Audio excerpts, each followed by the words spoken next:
Hello everyone. Melderon here with Defcamp.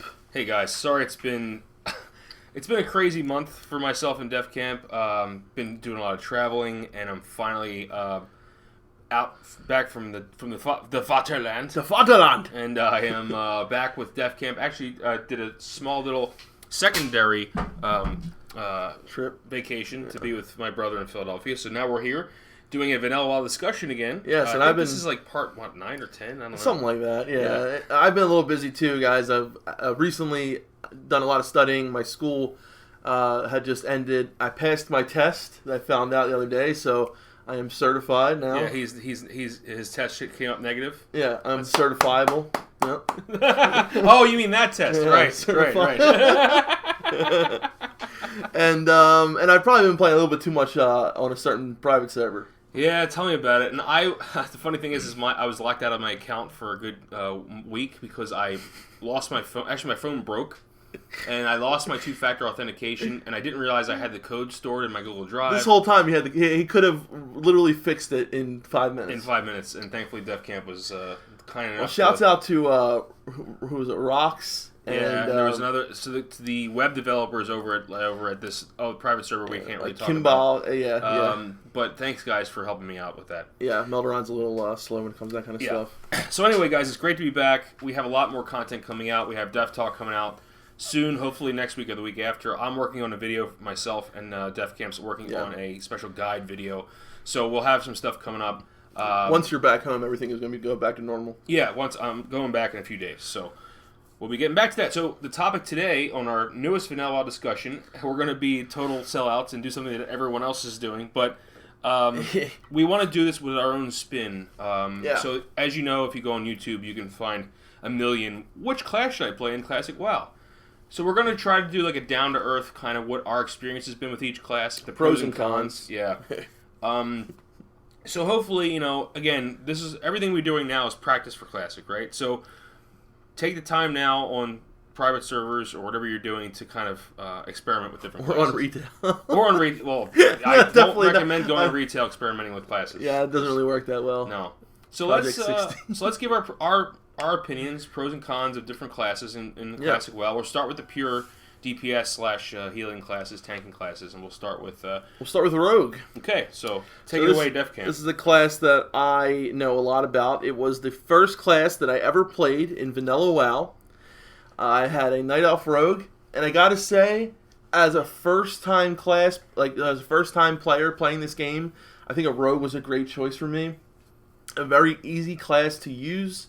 You start off with basically one ability, Sinister Strike, then you get Eviscerate, and so this is a class, of course, that uses combo points, and it has finishing moves. Maybe explain what that means to anyone who doesn't know.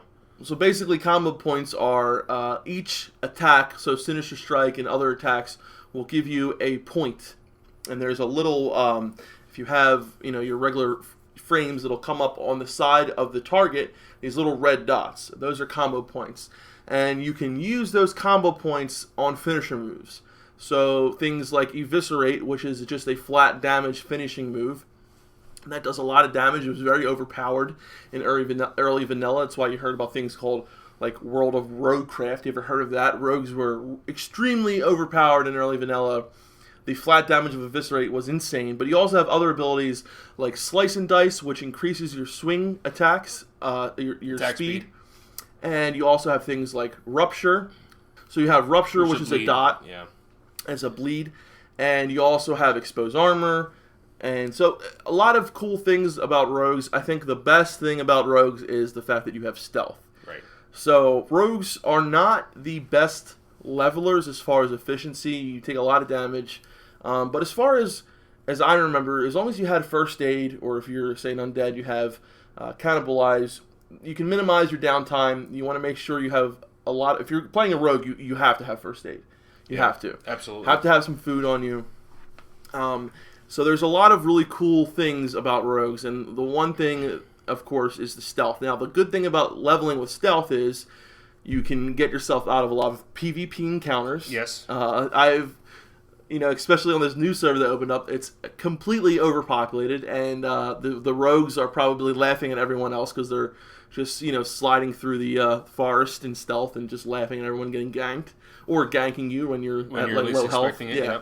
But one of the probably really cool things about rogues is you basically have the choice to skip mobs if you have to kill a certain mob. Say you have to go through a cave, you can skip through the guys in the front, go kill the guy you need. It can be very good in getting to where you need, or just basically skipping things and doing things like that. Now, I mean, class fantasy wise, they're going to be a loner. If you like playing a loner, if you like playing someone who's in the shadows at all times, and maybe using means that maybe seem a little not barbaric, sneaky to other classes.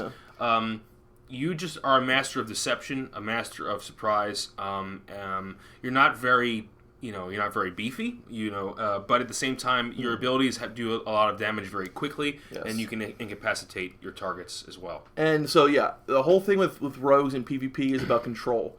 You can keep a person stun-locked, blind, sapped. Basically, if you know how to play a rogue correctly, you can basically control the entire fight without getting hit once. Usually you're going to take a couple hits depending on your timing and things like that, but you can control the fight very well. Yeah. And the really cool thing about rogues is you have things like poisons.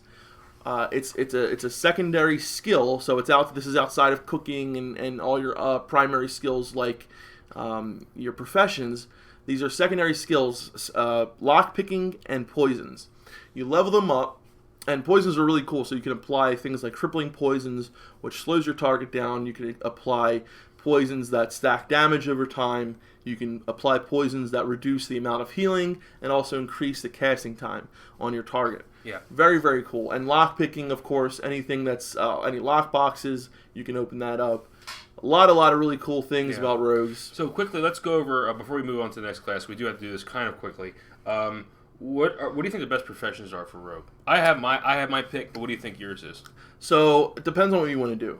For PvPing, like I did when I focused on my rogue, engineering mining was of course my choice. So the really cool thing about rogues is you have sometimes a lot of trouble closing gaps. You have your sprint ability, and of course in vanilla you don't have in BC you got an ability. It was called Shadow Step, where you can shadow step right to the target. You don't have that in vanilla. So gap closers are very hard. So having that iron grenade through also nets are very nice. I use nets a lot. It sucks when you net yourself, but so I would say for PvP, definitely engineering, skinning and leatherworking is amazing for PvE. Yes. You want to get your Devil Sword set at endgame. That is an amazing set that's going to last you until you get your MC gear, basically. Yep.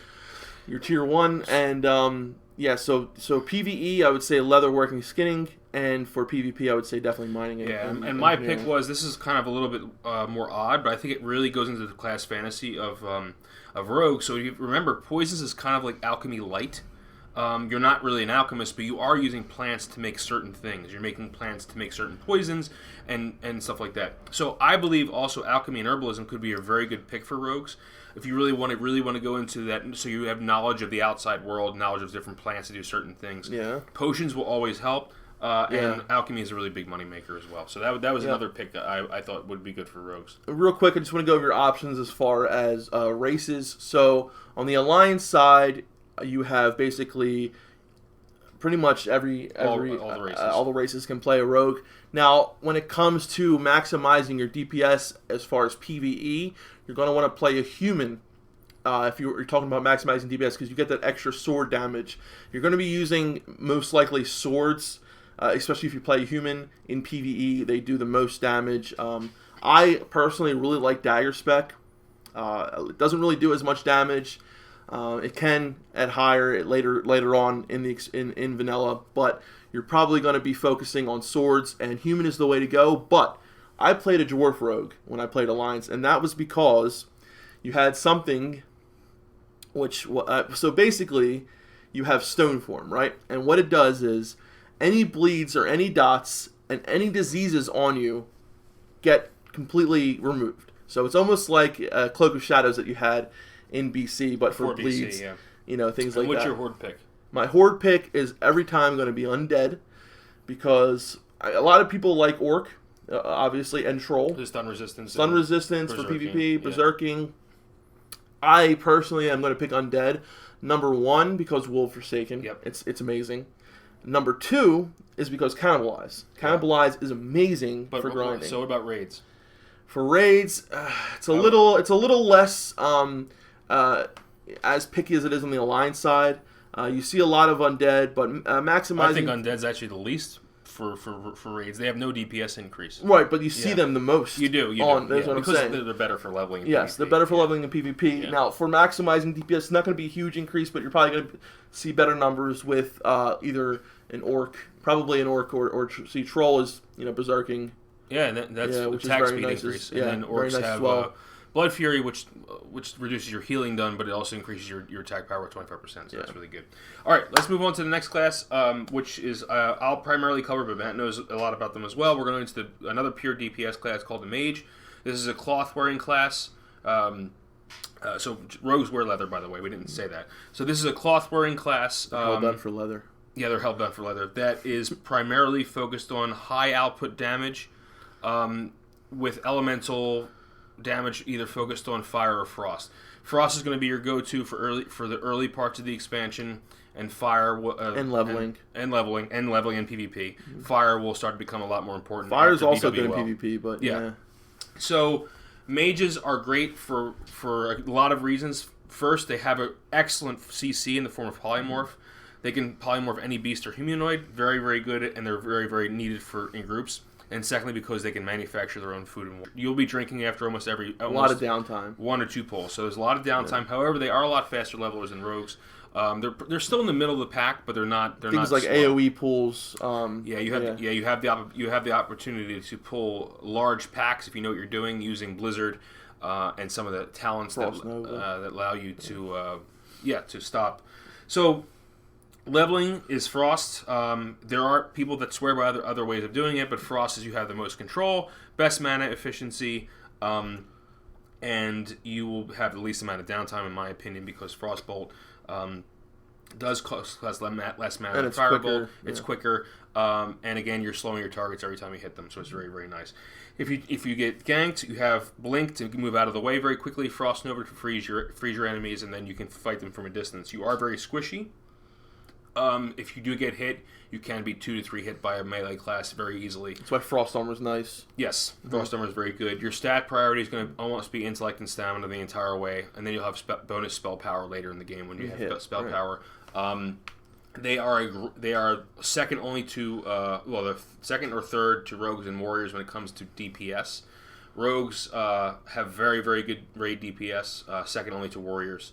Most of the time. Most of the time. And mages are probably number 3. So but later on, you do see warlocks start to creep up on that scale. You do. Yeah. Another thing about mages in PvP, that, like you said, they're excellent at control. Yeah. So basically, like rogues, they are able to control fights very well by slowing their targets, by sheeping them, by freezing them, and also even by using ice block and blink, things like that. You have a lot of control as a mage. I've seen mages take on 3 people. You can polymorph the healer. They're pretty much needed in any, they're loved in PvE environments like dungeons because you're getting that CC, you're getting that water, you're getting that nice intellect buff.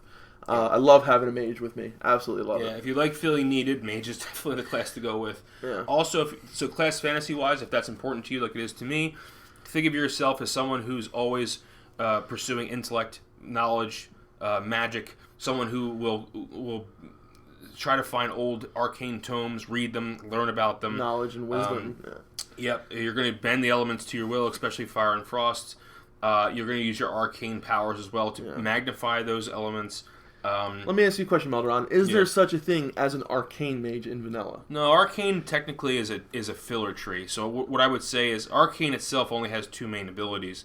So offensive abilities, and that's in the form of arcane explosion and arcane missiles. So those you'll pretty much never use arcane missiles. Arcane explosion you will use definitely in desperation. You'll definitely use that. Or if you're just trying to gank some lobies very quickly, you're going to just blow them apart with arcane explosion. So arcane is basically used for its utility, its power, and its power increase like Arcane Of Power. course, there are Arcane Power Pompyro builds for PvP. But you're basically still using either fire or frost. Yeah, so what's coming out of your hands is elemental damage, usually, in the form of fire and frost. As far as cons go, I use the term glass cannon. Yeah. Glass cannon. And that's definitely not my original. That's the very... No, but he likes to use it a lot. Yeah. And you are a glass cannon. You are able to put out massive amounts of damage very quickly, but you are very easy to kill. Also, I've seen some amazing PvP videos of 3-minute mages hitting people for like 5.5k, which is insane. Yeah. But once again, you are really relying on those cooldowns and things like that. So what would you recommend for professions? So if it's your first character on a server, I always recommend going mining and leatherworking, mining and skinning, so you can make some money. However, or alchemy and herbalism. But for benefits, I would say I would personally go enchanting and tailoring with the mage, or alchemy and herbalism. Yeah, those are the two things I would go with. So there's some nice gear you can give yourself with tailoring, especially and nice enchants you can give yourself. Exactly, and as an enchanter, you can make things like wizard oil as well, which can make you some money. And having those really good enchants, like if you have the plus 55 healing to your weapon, that is it's a pretty rare enchant. Not too many people have it on the server, and you can charge people sometimes 30 plus gold per enchant just to enchant it and using their mats. So yeah. Okay, quickly, let's talk about Mage race selection. For Alliance, I think Gnome's probably the best because of the intel boost. I think that's probably the best bet. I'd say Humans is second. That's the only two that can be Mages. So it's pretty simple for Alliance. I personally cannot see myself ever playing Gnome, so I always pick Human, but that's just my personal opinion. As far as Horde's concerned, Troll's very nice for berserking. Yeah. Especially going to maximize DPS, but PvP, of course, we're going to go undead with Will the Forsaken. And then it's nice to have Cannibalize, but you can make your own food and water. It really doesn't matter as a mage. Yeah, true. Mages are a great class. Very good. So let's move into one that is also a Clothy and does potentially a good amount of damage, but has a lot of utility, and that's the Warlock. Yes. So what would you say? Warlock is a mix between a hunter and a mage, right? So Warlocks are, I guess you could say that. Yeah, So they have 3 main specs. So one of them, of course, is Demonology, which focuses on increasing your demon strength, utilizing your demons. So this is a very good spec that you're going to use. You're going to put some points into while leveling. Warlocks are amazing levelers. You basically have your own tank, and also Affliction. So this is improving your dot damage, right? So your curses, your dots. All you have as a Warlock, you have a lot of damage over time abilities. So in Affliction, you're pretty much maximizing those abilities. Now, of course, your other spec, which is my personal favorite, is Destruction. Yeah. And when I played Warlock, I played Destruction. Destruction is all about just doing as much flat damage as you can. I'd say Destruction is the more magey talent tree. Yeah, it is. And as you go into PvE, that does become more of the utilized spec. It's also very, very, very good in PvP. So again, Warlock is another class that's all about control. First of all, you have your Fear ability, which is amazing in vanilla. You're going to see a lot more, usually Warlocks on the Horde. You do have a lot of Gnome Warlocks, you see Human Warlocks, but they're pretty much under, because you have about 40% of the Horde are usually undead, and that's Will the Forsaken. Yeah. So you have a lot of against the Fear, but Fear is an amazing ability. You also have your Succubus, which is able... Well, you have a pet. Let's just say a pet in general. Exactly. You have a pet in general. Your Succubus can charm the target. Your Voidwalker can tank and taunt the target. You can have a Fell Hunter, which can dispel targets. And Imp is just great for And PvP. an Imp, you get the stam buff. So, guys, Warlocks were a class that saw a lot of strife in early vanilla. They didn't have a lot of good gear. It was very hard to get hit capped as a Warlock in early vanilla. It was very hard to have a lot of spell damage. And you had a lot of problem with threat in vanilla, which was another thing as Warlocks. But as vanilla went on and on, Warlocks got more and more powerful. And towards Naxxramas, you're going to see Warlocks starting to do more damage than Mages, which is pretty cool. Yeah. Depending on gear and skill and things like that. But as a Warlock, you are basically this dark, Class fantasy, so you're a darker form of a mage. And I also want to add, when I said mage and hunter combined, I also forgot shadow priest. So it's actually those three things combined. Yeah. It's like shadow priest, mage, and hunter. But class fantasy, you are a darker version of a mage. You are channeling and learning about forces that the mages of Dalaran and the Kirin Tor did not want anyone to learn. Right. You're going into the Twisting Nether. You're actually dipping yourself into the Twisting Nether, pulling out demons to control. You're not necessarily evil, but you're using very dark magic at your disposal to do whatever your will is versus good, whether it's good or evil.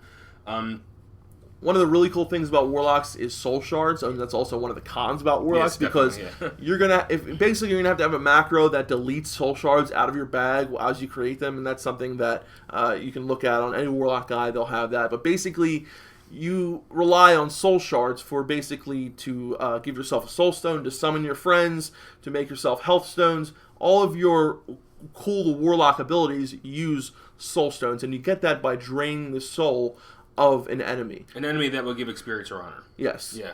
So you can do it to players, as well. I'll say if you're Horde Alliance players, or NPCs and targets, things like that. But what's really cool about Warlock is the only way you're going to summon in vanilla is through a Warlock. That's it. There are no summoning stones. There is nothing else. The only way you can summon is through a Warlock. So Warlocks are very nice to have in groups. Health stones have saved my ass a lot of times. And the really cool thing as a Warlock in PvP, I think Warlocks are some of the most highest skill capped. There are so many different things you can do as a Warlock. Now, a lot of Warlocks would say using your Succubus and having a rogue open up on you, that's no fun because that's an easy kill. There are a lot of other ways.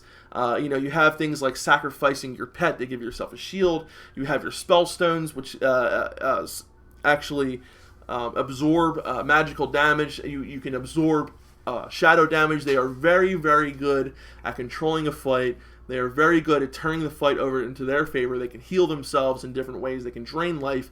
They can drain mana. They are a very deep, deep class. So I would recommend this for someone who has maybe a little bit more knowledge of the game. Okay. Someone who basically wants to, try to get as much skill. It's a very hard class to master. Yeah, so really quickly, let's go over the last two things. Professions and race selection. Okay, so race selection for Horde, you have most of the people you see is Undead. Will the Forsaken is amazing, especially against other Warlocks. You do occasionally see Orc Warlocks. I think Orc Warlocks are pretty cool. Of course, you have that stun resistance. And you have Command that increases your pet damage. Exactly. Yeah. I personally would go Undead. As far as you go as Alliance, pretty much your only choice is Gnome, unfortunately, because of that intellect buff that you get. Yeah. Escape Artist is nice. Escaped Artist is very nice. Perception is nice as a human.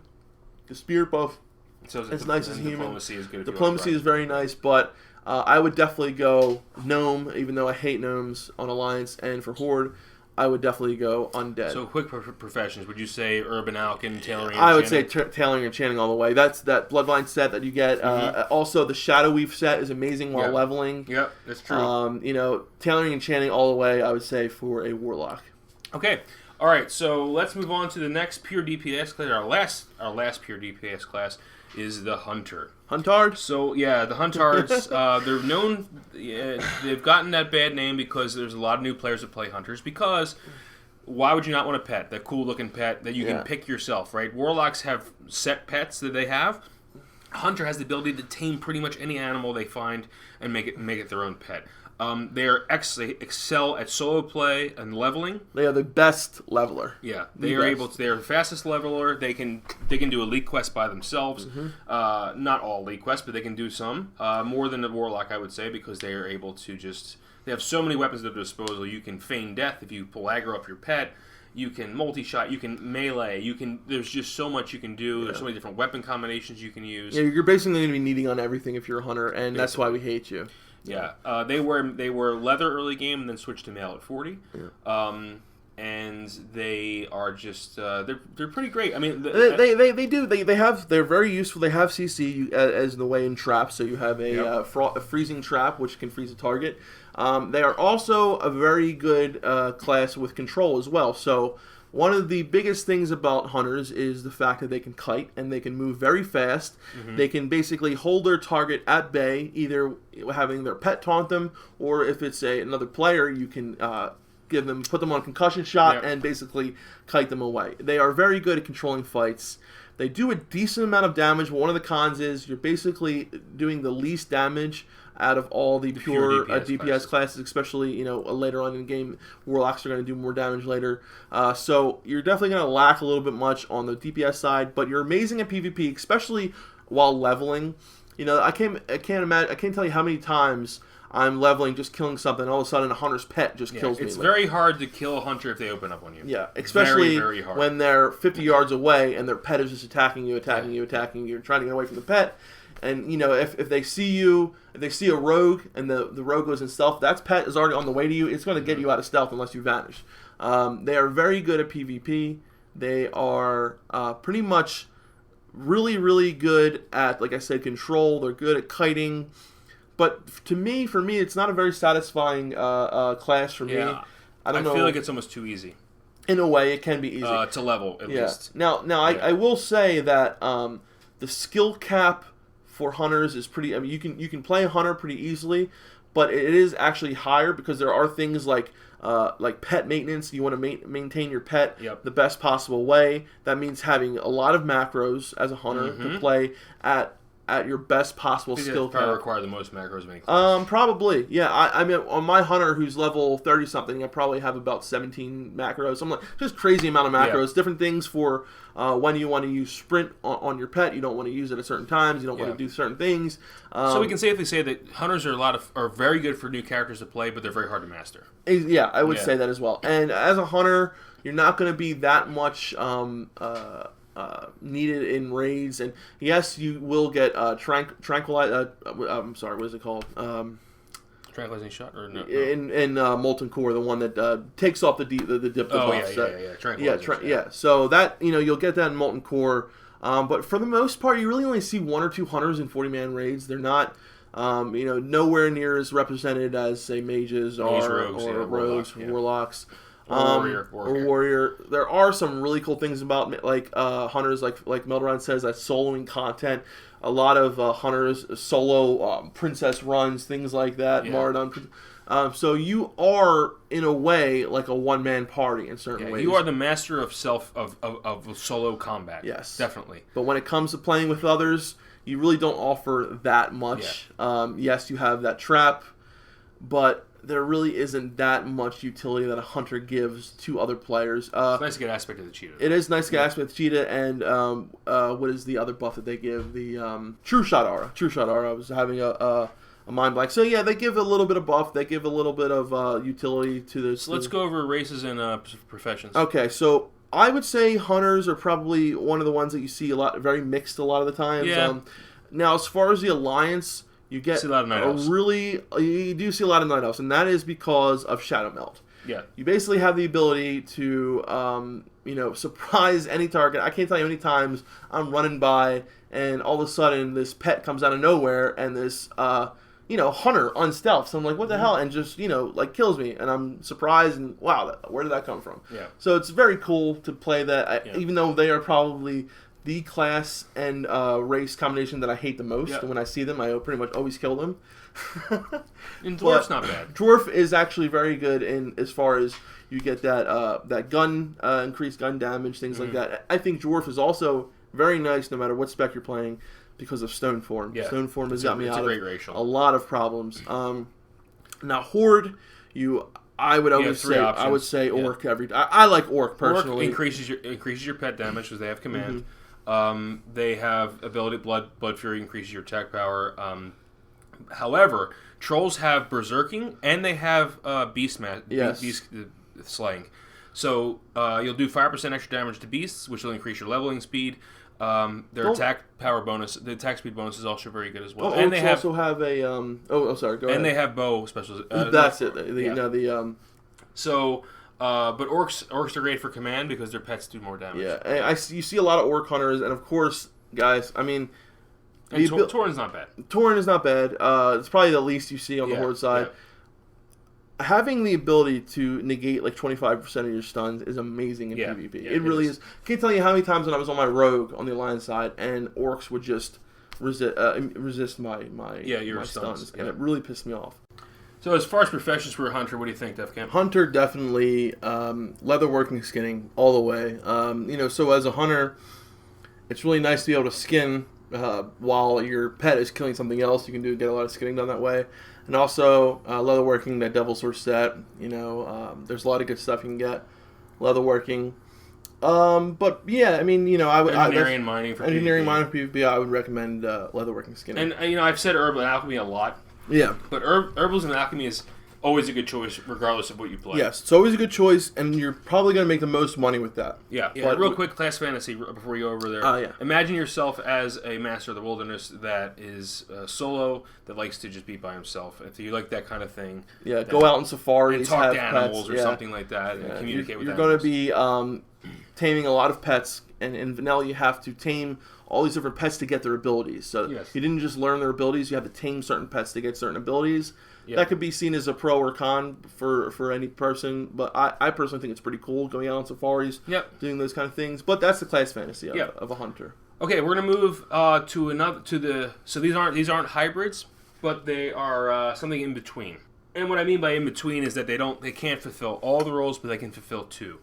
So first we're going to talk about the priest, and Matt knows the most about Defcamp knows the most about priests, so he'll take it away. So what do they wear first, Matt? Priests wear cloth. Okay. You're going to wear a lot of dresses as a priest, and don't feel too ashamed because you are basically the go-to healer in vanilla. Priests, I wouldn't classify them as the best healer, but I would definitely say they are the most versatile healer, and in some cases I'd say they are the best. They are an amazing healer. You have a lot of ability, so you have 3 trees to pick from as a priest. One is discipline. Discipline is very cool because it gives you things like increases the maximum amount of mana you have, reduces mana cost on instant cast spells. It also gives you a very good spirit buff, which of course spirit is amazing as a priest. And then you have your holy spec, which increases and reduces the casting time of heals. Usually you see most holy priests go to a holy/disc spec or your disc power infusion spec. Power infusion is the last talent in the discipline tree, which increases all damage and healing by 20%. It's an amazing utility that you will be giving basically to your mages, to your warlocks and raids, and it can help DPS for the ranged a lot. But if you want to maximize your healing, you're going to go probably down in the holy tree. Now, let's talk about leveling. We'll talk about shadow. Shadow priests are one of my favorite things in vanilla. They are amazing. And as far as class fantasy, I think shadow priests are one of the coolest things ever. So basically, you're this priest who's turned away from the light, and you've basically indulged in the shadow, in everything that's, the opposite of holy, everything that's just, you've basically gone insane, and you're delving into this deep, dark madness. That's the way I see. That's pretty much propagated by the old gods. Yes. And as a shadow priest, you have a lot of... So your main damages are... You have a dot called Shadow Word Pain. And you also have a channel damage over time called Mind Flight and Mind Blast. Those are your main 3 attacks. You also get something called Vampiric Touch, which gives you 20% of the damage back in healing. So you get 20% healing from the damage. It's pretty nice, and you can actually get 10% more in improved if you put which most people don't. But you also get silence. You have Psychic Scream as a fear. Instant cast fear. Instant cast fear, yes, and it's basically like a Howl of Terror. It's multi-target fear. I think it's at its last spec you can fear up to 5 targets, and then of course you have Shadow Form, which increases, I believe, all magic damage by 15% and reduces the damage of physical. I think by 15. Armor. 15 reduces damage by 15% as well. Inner Focus increases armor. Right. So you have a lot of abilities as a priest. Some of the coolest are things like mind control. I've mind controlled many people off of boats. So just if you don't know, you can literally control the mind of an opponent. Yes. Whether it's NPC or a PC. Yes. They have a lot of cool things such as Mind Soothe, which decreases the target's aggro range, which is very helpful. Priests have so much utility They have so many cool Great abilities, great buffs. They're amazing in PvP, especially Shadow Priest. They're an amazing healer. You have AoE heals in the form of prayer of healing. You have very quick, efficient, a flash heal. You have lesser heal, greater heal, flash heal. So many different kinds of heals. You have a heal over time as in Renew.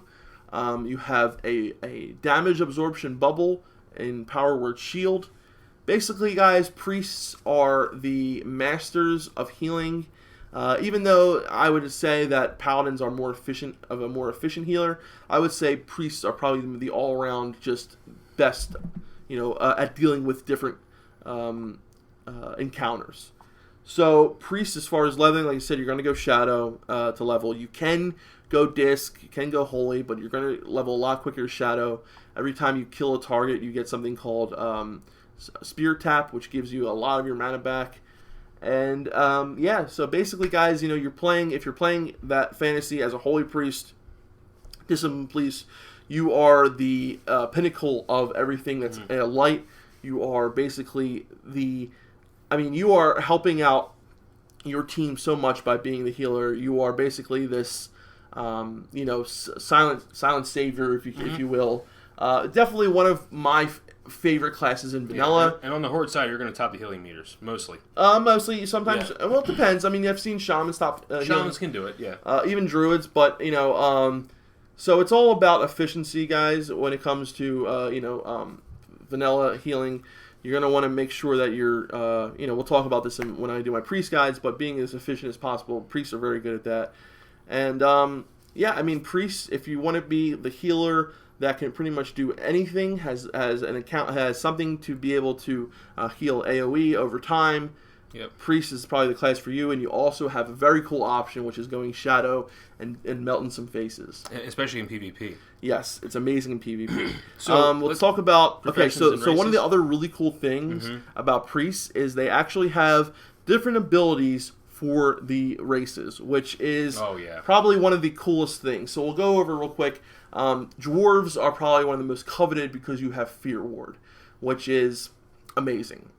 It's basically a ward that you put on a target, and they become immune to fear once it's on them. They also have things like Desperate Prayer on the Alliance side. You also have... which is what? Desperate Prayer is a instant cast heal on yourself. Right, okay. That heals for a lot. So that is between humans and dwarfs. Night Elves have what's called Star Shards, yes, which actually does a decent amount of damage. They have Prayer of a Loon or something like that as well? Or Loon's Prayer or something? Or no? Loon's great. Yeah. So they have... So I know more of the Horde side. So you have Star Shards. I think they have... Which is a dot. It's basically a dot, yeah. So we'll talk about the Horde side. Horde side, as the undead, you have another dot, which is pretty cool. Called Devouring Plague, which is a disease. And it actually does damage and gives you health back from some of the damage that it does. The only problem is it uses a ton of mana. Yeah. You also have Touch of Weakness, which is a curse that whenever someone hits you, goes on them and decreases their physical damage done by a flat amount. And that's shared by trolls and undead. Hex of Weakness, right? Hex of Weakness is what the... No, it's called a Curse of Weakness for the undead. Oh. It's called Hex of Weakness for the trolls. It's a little bit different. Oh. I think they for the trolls actually put it on the target. Oh, I see. And the undead is when you get hit. Now, the trolls also have what's called the Shadow Shield. Shadow Shield or Shadow Orbs, yeah. I forget what it's called exactly. Pretty cool. I personally would say for Horde... Undead would be my choice, and for Alliance would absolutely be Dwarf. Fear Ward is just amazing. Forgive me if I'm blanking out on the other things. I know they get Desperate Prayer on the humans, and I am blanking out on the other ones for right now. But, I think that I think I agree with it. Dwarf is definitely the best on Alliance, and for Horde is Undead. So professions. Tailoring and enchanting is very nice. You can make some nice healing gear for yourself. End game. It's not, however, I would say mandatory. I think you have a little bit more choice in vanilla than you would in BC. You have a great set in BC. But personally, on my priest, I actually have enchanting, skinning to make some money, enchanting to just have some nice enchants. Yeah. I think a lot of priests do go enchanting tailoring. A lot of priests I do see also go alchemy, herbalism. I mean, alchemy is just a great money-making profession, and it's very useful for yourself. Yeah. Okay, great. So let's go over the next class that's not a hybrid, but somewhere in the middle between pure DPS and hybrid, and that's the warrior. Yep. Warriors, I'll say this. If you level a warrior, it's going to be tough, but you will have a job when you get there. Yeah. Absolutely. Warriors excel in tanking. They are the best tank in the game, hands down. They are excellent in PvP, and they are usually always in every tier the top DPS class. So if you can get through the hell that is warrior leveling, they are the slowest levelers in the game. Yep. They are very gear dependent. If you can get through that, they don't have any self-healing, nothing like that. If you can get to 60 as a warrior, you will have a job, and you will be coveted most of the time. You'll either be doing a crap ton of DPS, or you'll be a beefy tank. Or two hidden noobs. Yeah. You know what I mean? Yeah. So if you have a priest or a pocket healer with you in PvP, forget about it. It's over. It's over. So they are the most coveted, one of the most coveted classes in the game. I think they're the second most popular class. I think they are the most played on private servers currently. I think even more than hunters. I believe so. I believe that on private servers, warriors are the most played. So as a warrior, you will wear mail in the beginning to level 40. Then you'll switch to plate, which is the heaviest armor in the game, and only shared by them and paladins. The only classes that can wear plate. If you are a tank, you won't have much to worry about because you're only going against other tanks. As far as gear is concerned, unless your Fury Warriors are also going for it. But Fury Warriors can wear a whole bunch of different gear. They wear leather, mail, plate, depending on the best in slot piece. As you're leveling, you will be asked to tank. That is something you have to get yourself used to. And you can do it as Fury or on spec, absolutely. Right? So always, if you're a warrior, have a one-hander and a shield, even if you're not a tank. Please do it. It'll make things a lot faster. You really should learn how to tank because you're going to be doing it at some point, probably. So just as a Shadow Priest can heal dungeons, Arms or Fury Warrior can tank dungeons. Correct. Yeah, absolutely. So you will be one of the most coveted. Like I said, the third time I said that. Everyone's going to want you for something. Yeah. And there's three trees. Protection is going towards tanking, which makes sense. Fury is mostly for DPS, for PvE DPS, and Arms is mostly for PvP. However, there are Fury Warriors that do PvP, and I don't know about the other way around. I don't really see I know there are some Arms leveling specs, definitely. A lot of people level Arms, and which can be very nice. But I don't think Arms is and very Arms good and Fury are both melee. There's no ranged warriors. Fury is you'll see dual wielding, although there is two-handed Fury for PvP, PvE leveling, and for raid damage. Yes, and for raid damage. Yeah. And Arms is chiefly two-hander. It is two-handed. Yeah. So that's the warrior. Class fantasy wise, you are every race and civilization of humanity has a warrior. You are the first in line. You are a brute. You are a barbarian. You're running in. You're chopping off heads. You're getting blood all over your chest. Think Conan the Barbarian, right? You are a martial prowess. You have a lot of martial prowess, and you're going to go in there and fight. And you're going to protect your allies if you're a tank, if you're a protection warrior. As far as professions are concerned, most warriors go, not all warriors, but blacksmithing and mining is great, or mining and engineering if you're going to go PvP. So you're definitely going to get mining as a warrior most likely. And you're either going to get blacksmithing for PvE, making yourself weapons and armor. If you're going to go PvP, you're definitely going to go engineering. And that goes with anybody who's focusing on PvP, you're going to want to go mining and engineering. What about races? Oh, wow. So every race in the game can be a warrior. I'd say for Alliance... Alliance. Let's see. The best I would go... So if you're going to tank, I would actually go Night Elf because you get an extra 1% dodge. Yeah. Humans have the sword and mace. They have sword and mace, so we get more expertise or more hit rating basically with sword and mace. So humans. It's all about the axe, though, isn't it, baby? It's all about axes. Oh yeah, usually. So I would. So that's probably go. We'll get to that when we get to the horde side. Yeah. As far as dwarf is concerned, dwarfs are great for their racials. Especially you said stone form. Stone form, that's a really good one. Especially you're in tank, there are situations you may have to get out of situations with stone form.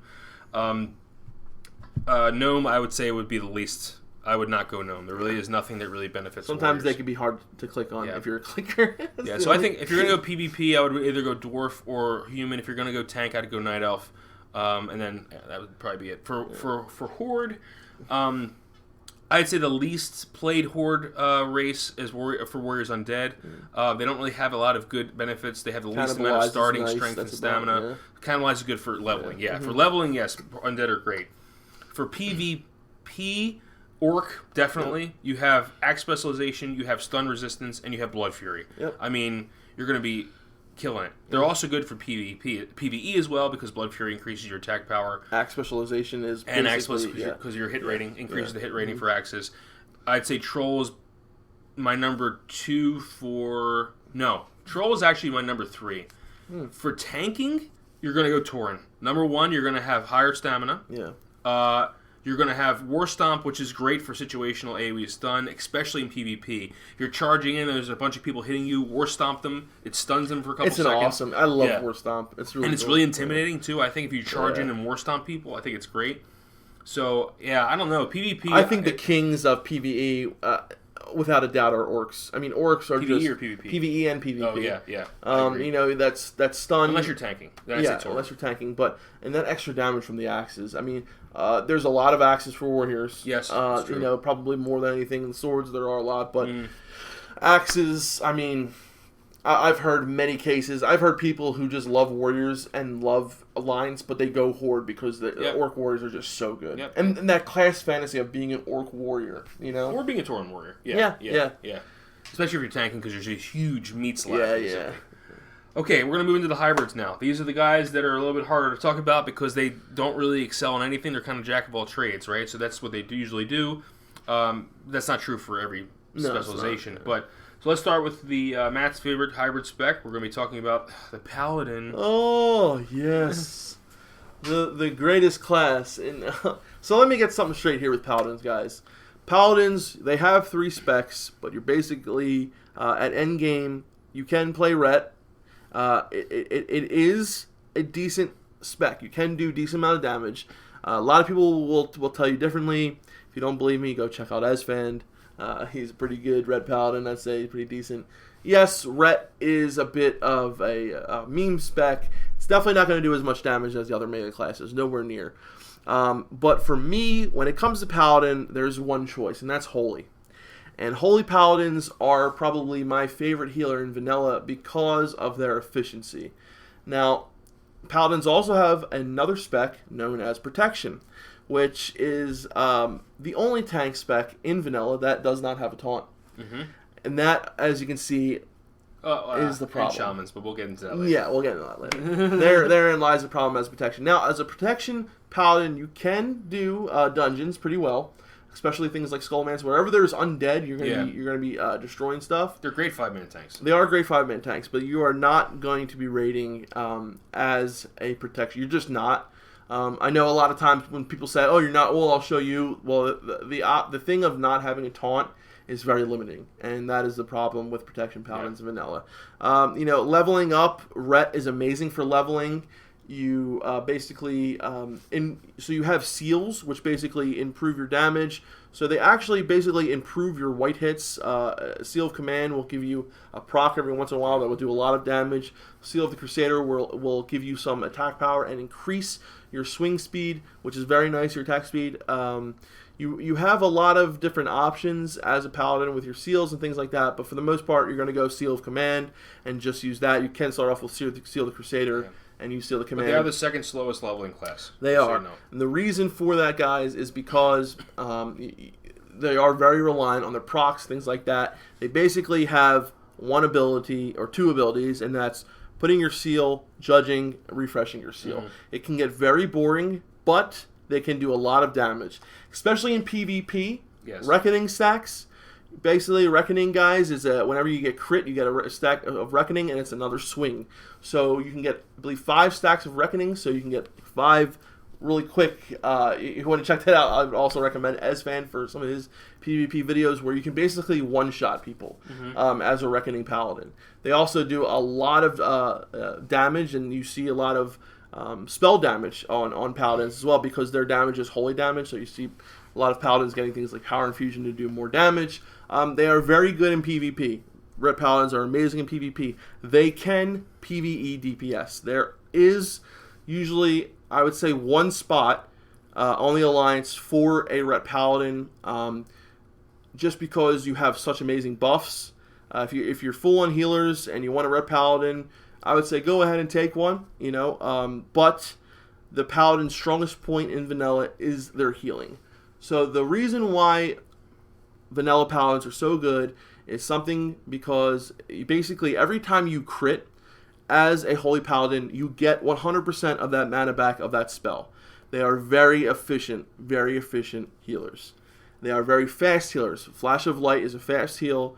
You're going to be, if you're on the Alliance, the Paladins are going to be topping people off very quick, and it's hard to compete with that very fast-paced healing.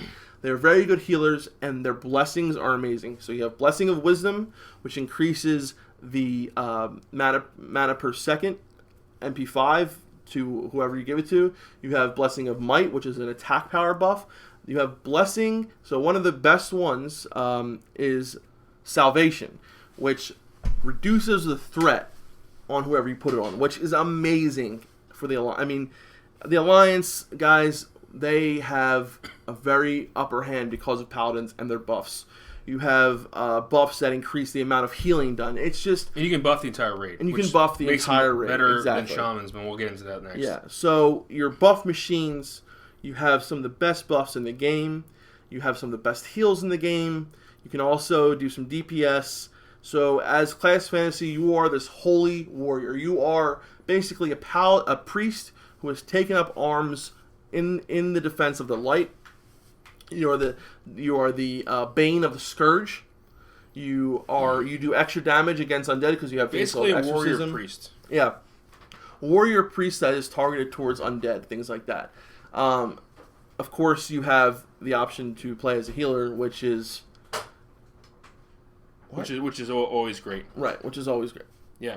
So what's your profession and race selection? So of course they're Alliance only. Yeah, Alliance only. That's the one problem that I have a lot is because I would love to play a undead paladin. That would be pretty cool. Yeah, that would be cool. Class Fantasy wise. Since they were humans, but you can only play them as a human or a dwarf. So professions is something that you would probably do mining, blacksmithing. Like as a warrior, you can get yourself some gear, but you're not limited to that. Of course, you can do alchemy, herbalism. You can do basic whatever you want, but most paladins will go blacksmithing, mining, in my experience. As far as races, as I said, you only have human and dwarf. You also have something really cool as a paladin, which is at level 40, and I forgot to mention this with warlocks, is a free mount. Yes. Oh, and sorry, we forgot to mention they're mail to plate, just like warriors. Yes, mail to plate, just like warriors. You get a free mount at level 40, and you also have the option to do a really cool quest line to get a really cool epic mount at level 60. Now, so do warlocks. Yeah, so do warlocks. Paladins are probably one of the hardest people to kill in PvP because you have a bubble. You have a bubble that negates all incoming damage. You're immune to melee, physical damage, and spell damage. You also have a bubble that makes you immune to just melee damage. And then you have another option. If all else fails, you can use Lay on Hands, which will basically kill all your mana, but it will put you back to full health. Yeah. Guys, so you pretty much have 3 lives in a way as a paladin. Yeah, which is very, very hard to deal with. Melderon does not like it. No, I don't like it. He gets very pissed off when he gets killed by paladins, which he does very often. No, I don't. But guys, I gotta say, they hit with a wet noodle. I think personally. That's not when Seal of Command procs. No, I know. You might be like, oh my god, what is this guy tickling me? And all of a sudden, half your health's gone. Yeah, true. You know what I mean? And that is a Seal of Command proc. It's very, very similar to Wind Fury. Yeah, in a way. That's true. That's true. So you're buffing, like I said, you're buffing your basically your white damage as a Red Paladin. And you know what, guys? A lot of people talk crap about like Red Paladins, this and that. I personally think that Red Paladins, they're not the best melee class, but they definitely do have a niche to fill. Holy Paladins, I would say, in my opinion, are the most efficient healers in the game. And, of course, Prot Paladins are very... mediocre tanks. Tanks for dungeons, and you basically have no role as a raid tank. Okay. All right, my turn. Shaman time. All right, so Shamans are I would say, are the Horde or the Paladin equivalent on the Alliance side. They're much more than that, but if you're going to put it in simplest terms, they are, Paladin and Shamans are supposed to mirror each other. Shamans are, of course, horde only. I like to start actually with class fantasy. Shamans are very integral to both for the Troll, Tauren, and Orc cultures. They're basically medicine men, like you would see in Native American, not just Native American, but cultures all around the world. A shaman is someone who is able to speak with the ancestors, is able to heal his comrades, and in the Warcraft universe is actually able to deal damage. So they are a true hybrid class. Although tanking is not necessarily something that they can perform, they were supposed to be able to tank originally. And if you watch my tanking guide, which is one of our most popular videos, actually, you can tanking guide. Shaman tanking guide. Sorry, you can learn how to tank as a shaman. It's not easy to do. It's not recommended for anything higher than dungeon content, but it is a lot of fun in my opinion, and it's something you can actually try out. So the three talent trees for Shaman are Elemental, which is actually caster-focused. Think almost like a mage, but wearing more heavy armor, and focusing on lightning as your main source of power.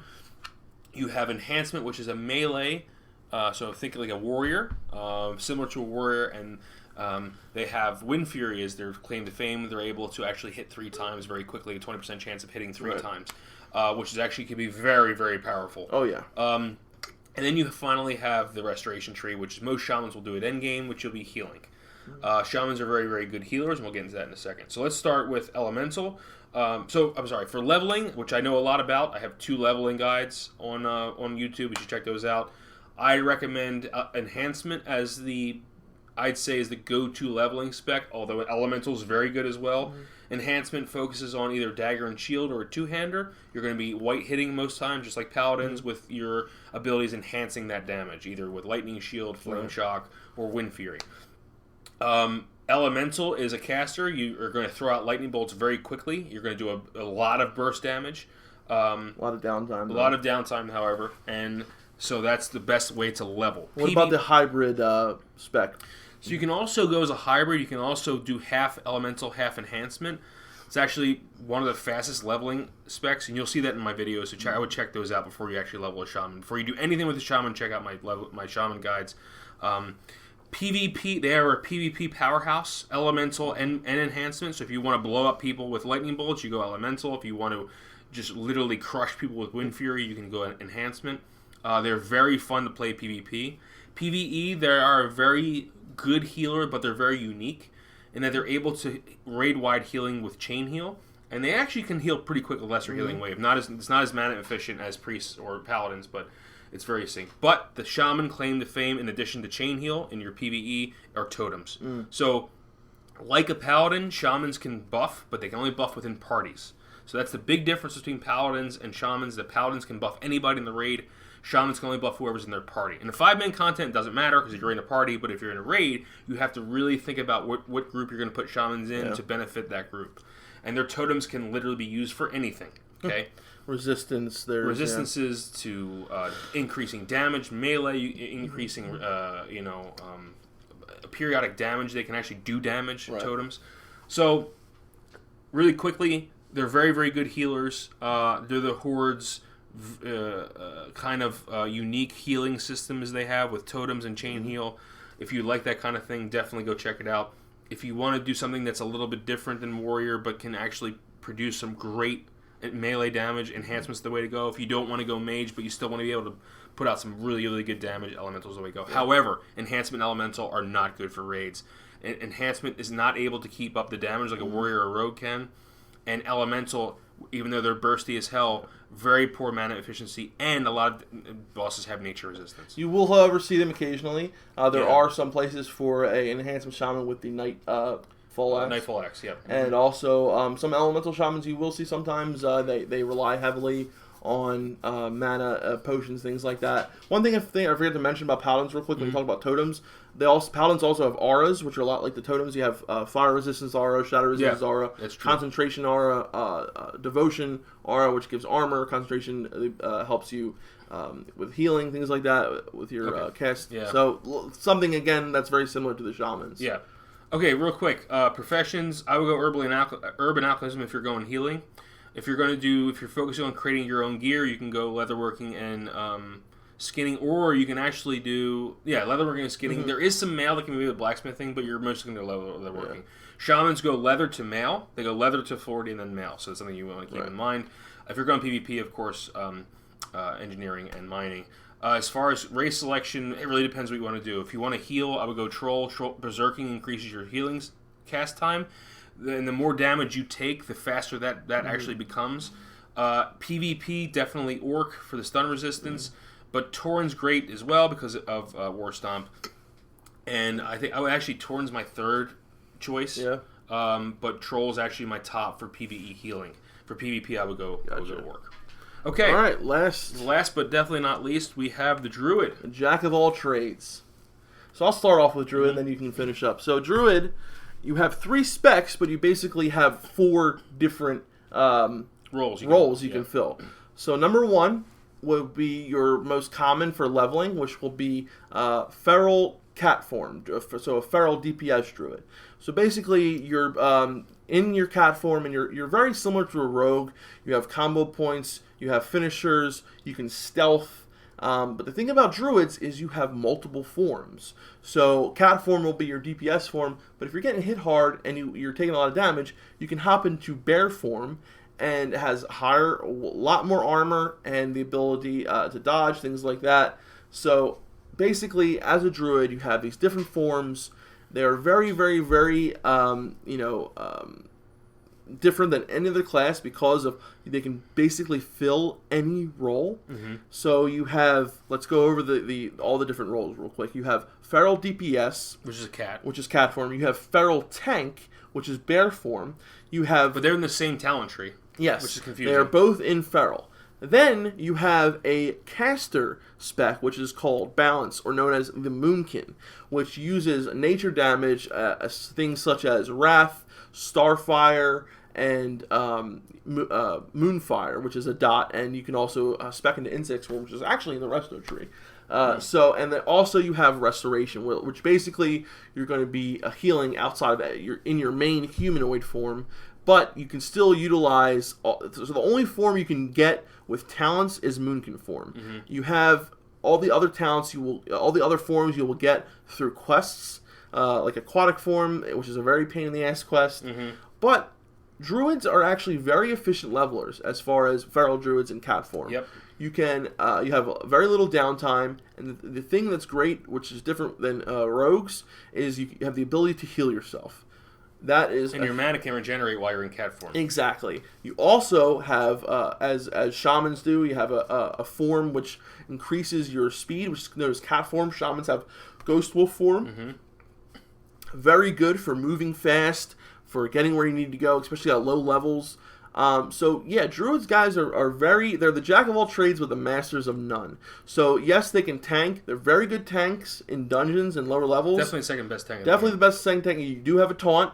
You do have AoE. I think druid tanking is very fun, but they are not as good as warriors at endgame and damage mitigation. Yes, you do have a lot of health, and I would argue that druids in some fights are better than warriors, but you will always usually see warriors.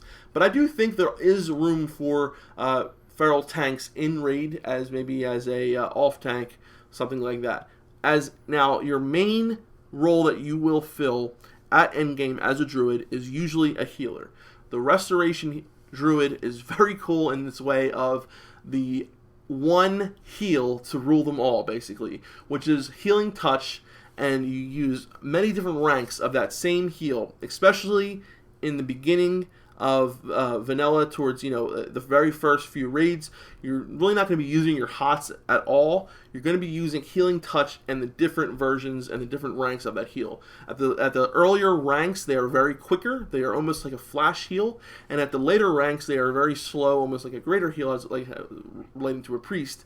But it is a very, very, very strong heal. I believe it is the strongest heal in the game. The max rank Healing Touch. There is no other heal that is stronger than that. You mean highest heal? Highest amount of healing it can do. Yes. Now, the really cool thing about druids too, guys, like I said here, is the shapeshifting. In PvP, druids, I think, are so first of all, they are the least played class in private servers in vanilla. They were the least played class. But I do think they are very underrepresented. They are very, very, very good at PvP. And they're also very underrated and not they're.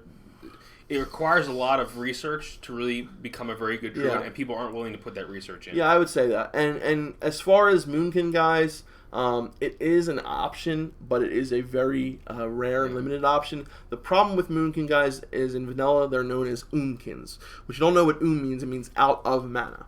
Yes, you do have Innervate, but as a good druid, you should be giving your Innervate to your healers. Yes. You can save it for yourself, but even with Innervate, you're going to be going very quick. Yeah, plus a lot of like the same thing with Shaman, elemental shamans. A lot of bosses have nature resistance. Yes, and the thing is, guys, that the healing that a druid can do is very good, and like a shaman, that the role that you would usually see is as a healer. Same thing with priests. Yes, they can do damage, but they also do very good healing. So you see, and they also another thing you have to worry about in vanilla, which you really don't have to worry about in any other expansion, are debuff slots. And with a lot of classes that like Moonkins, they have 2 dots or 1 dot depending on that's a debuff slot that should not be used. Right. So basically you won't be able to use one of your damaging abilities. Exactly. Say Sunder, or if you knock off a Sunder armor, I mean you're going to be going to be pissing people off, or deep wounds or something like that. So very, very cool class fantasy, though. So so basically, class fantasy wise, you are a master of the wilderness. You're a master of nature. You're able to transform into animals. That's something that's amazing in Druid. I mean, shamans can transform into a wolf. Yes, that's true. But you can transform into many animals. Yep. You can transfer into a seal for aquatic form. You transfer into a cat for damage. You transfer into a bear for tank. And a cheetah. And a cheetah for travel form. And then you can transfer into, if you have moonkin form, you transfer into a moonkin, which is a giant Warcraft-only thing. It's basically a giant chicken. But you are a master of the wilderness. Tauren, I believe Tauren Druid lore is a lot more interesting than Night Elf Druid lore. That's just my thing. Technically, the Night Elf Druids are like the quintessential Druids. But yeah. So I understand. So you have the option of Druid or Night Elf. There's only 2 races that can be. So obviously Tauren for Horde, Night Elf for Alliance. As far as racials are concerned, they really don't matter much. On the Night Elf side, you have the extra dodge, which is nice for tanking if you want a feral tank. And you have stealth, I think, because of it might increase a little bit. Yeah. But Taurens have War Stomp, which is nice. And if you want to do Stam increase and cultivation, if you want to do herbalism. So I think the racials aren't great. I think for either one of those, but it's really up to you what faction you want to play. I think Druids are a very, very fun class because you can basically fill any role that you would like to. Like I said, they're very good at leveling. They are amazing at PvP. The ability to heal and do damage. Too. Yeah, there's actually a spec out there which like puts points into each tree, and you basically can do anything. You can tank pretty much dungeons. You can heal dungeons. You can DPS when you're leveling. They're really cool. Yeah. And I think and you can flag carry. Yes. Yeah. They are the flag carriers in vanilla. Yeah. They are very good. So you'll be needed for that. So quickly, professions. It really depends. on leatherworking, skinning is great. Usually, you see most druids go herbalism, alchemy because of their speed and efficiency. Yeah. That is usually what you see. But of course, in PvP, you would want to go engineering, mining, and that's about it for druids. I mean, there's little other things that we can go over. Of course, guys, this is a very brief description of each class. There are plenty of things we missed that we could have went over, but we just wanted to give you a brief overall, a little bit of pros and cons and what we think. And if you have any questions, just put them in the comments. We'll try to answer. Absolutely. And sorry if we missed some things that you wanted to hear, or had a mind. We don't have anything in front of us, so we're just going off of our knowledge right here. Yeah. So quickly, we want to do some channel updates. Yes. The first thing is that 1,800 and solid subscribers. Wow. Thank you, guys. Thank you so much. We love you guys. We have a lot more in store for you guys coming up. And that's what we want to talk about. We want to talk about is we're actually going to start, not a lot of you, but a good amount of you put out feedback towards the start once in a while Star Trek videos. And I want to say is that Warcraft audience, you are our priority. You will always be our priority. All we want to do is we want to try something. We love Star Trek. We just got some news yesterday. Jean-Luc Picard's coming back to Star Trek for a new series with Patrick Stewart is re-signed up. I'm having chills down my spine right now. we're getting a new Star Trek in addition to Discovery that focuses around Jean-Luc Picard's character, Patrick Stewart. If you don't know who that is, X-Men. Professor X, whatever. Engage. Yeah, we're very excited about that. So maybe so. once a month, maybe twice a month, we're going to review an episode of Star Get off Trek. my bridge, Wesley. We're going to review an episode of Star Trek from the universe. It could be from any series. We're going to talk about that episode, how we felt about it. It'll be kind of like a Def Talk, which is between me and Defcamp. That's one of the first spots of news. Next is we're going to have Def Talk coming out soon. I have a video coming out soon. Defcamp has a video coming out soon, Warcraft-wise. Also, guys, so we really are... Okay, so we have a goal. Our goal is to make our videos as good as possible, and we really are at a point right now where we want to move forward and increase our quality and increase the amount of videos that we put out. We love what we do here. We love you guys so much. We really like doing this, and we want to give you guys... We know we can make better videos. The thing is, we're very time limited, and we want to basically make the videos that we believe you guys deserve. Basically, instead of, I think what Defcamp's trying to say, we don't want to pump out just filler. Yeah. We want to pump out very high quality videos. And if that means maybe only 1 to 2 videos per week, that may be that. If it takes us, we want to put in the 30 hours for a video. We want to really get that good video out. And you'll see in the next video I put out, I'm going to be putting a lot of time and effort into it. And so is Defcamp. Yeah. So anyway, go ahead. Where were we going from there? So me and Melderon were talking, and we were thinking about ways for us to improve our video content and what we were doing. So a couple different ideas floated around, but basically we are limited to what we have, to our equipment, to the time that we have, and also Melderon, with going into school, finishing school, he'll be done school yet. We really are going to have some time to be focusing on content creation, and we really have been thinking about, okay, how can we maximize our efficiency? How can we do this? Yeah. And to be fully transparent with you, because we've never lied to you guys ever. Yeah. We've always told you how we felt.